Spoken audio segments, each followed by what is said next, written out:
కేసీఆర్ గారి పరిపాలన పట్ల అసంతృప్తితో ఆయన విధానాలు తెలంగాణకు అనుకూలంగా లేనటువంటి అనే భావనతో మీరు కొత్త పార్టీ ఒకటి ఏర్పాటు చేయాలనుకుంటున్నారు. తెలంగాణ స్ఫూర్తి అనేది మొత్తం ప్రమాణ స్వీకారం రోజే తెలంగాణ స్ఫూర్తి కొరబడిన పాలన అందించే ప్రయత్నం కేసీఆర్ గారు చేశారు.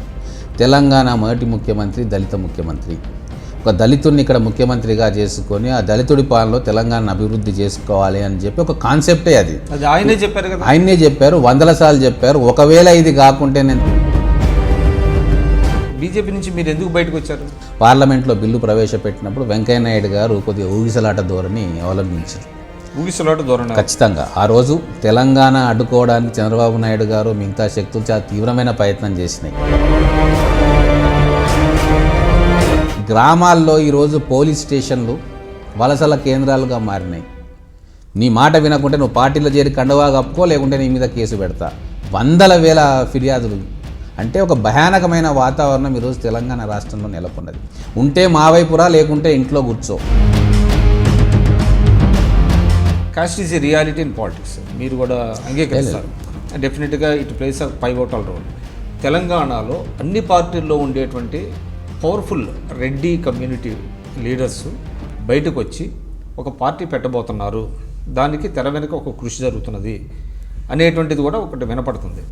ఖచ్చితంగా ఏ పార్టీ అధికారంలోకి రావాలన్నా కూడా వీళ్ళు వన్ సైడ్గా ఓటు కింద వేస్తే ఆ పార్టీకి అడ్వాంటేజ్ వస్తుంది. గతంలో వీళ్ళు కోదండరామ్ గారు రాకుంటే ఇంక ఈ రాష్ట్రంలో ఆల్టర్నేట్ పార్టీ రావద్దా? 2 జూన్ 2017 రోజు ఈ పార్టీ ఆవిర్భావం కాబోతా ఉంది. 1,00,000 మందితోటి హైదరాబాద్లో బహిరంగ సభ పెట్టి ఆ రోజే 20-30 క్యాండిడేట్లను కొన్ని సీట్లకు అనౌన్స్ చేయడం కూడా జరుగుతుంది. 120 కులాలకి ఒక బీసీకి చెందినటువంటి వ్యక్తి రిప్రజెంట్ చేసే అవకాశం ఉందా? ఈ బీసీ వర్గాలకు ముఖ్యమైన అంటే ముఖ్యమంత్రి పదవి రాని రాష్ట్రం ఏదైనా ఈ దేశంలో ఉంది అంటే అది కేవలం ఆంధ్రప్రదేశ్. అంటే టోటల్గా it is this Telangana government ఒక కుటుంబం చేతిలో బందీ అయి ఉన్నది. ఇది స్పష్టంగా ప్రజలే చెప్తా ఉన్నారు, మేము చెప్పే మాట కాదు. పోర్ట్ఫోలియో అలొకేషన్స్ చూడండి, 90% వనరులు ఉండే శాఖలన్నీ కూడా ఒక కుటుంబం కింద ఉన్నాయి. ఓటుకు నోటు కేసులో చంద్రబాబు నాయుడు గారిని బ్రహ్మరుద్రాదులు కూడా రక్షించలేరన్నట్టుగా వ్యాఖ్యానించారు. కేసీఆర్ గారు ఏ రోజు కూడా నిజం చెప్పరు. చాలా సందర్భం, ఒకటి కాదు 100 ఉంటాయి.